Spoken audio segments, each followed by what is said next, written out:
అగ్రరాజ్యం అమెరికాను టోర్నడోలు వణికిస్తున్నాయి. వివిధ రాష్ట్రాల్లో పెనుగాలులు విధ్వంసం సృష్టించాయి. 100 కిలోమీటర్ల వేగంతో వీస్తున్న గాలులకు ఇళ్ల పైకప్పులు ఎగిరిపోయాయి. రోడ్లపై వెళ్తున్న వాహనాలు బోల్తాపడ్డాయి.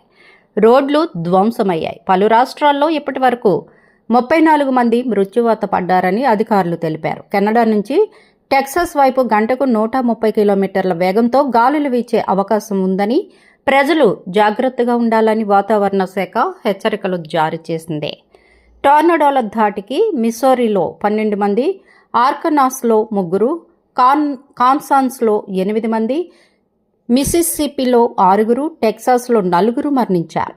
ఆర్కనాస్లో 29 మందికి పైగా గాయపడ్డారు. కార్చిచ్చులు చెలరేగడంతో Oklahoma, Missouri, New Mexico, Texas, కాన్సాస్లలో ఆయా ప్రాంతాల నుంచి జనాలను అధికారులు సురక్షిత ప్రాంతాలకు తరలిస్తున్నారు. మిన్నెసోటా, సౌత్ డకోటాలోని పలు ప్రాంతాలకు మంచు తుఫాన్ ముప్పు ఉందని అధికారులు హెచ్చరించారు.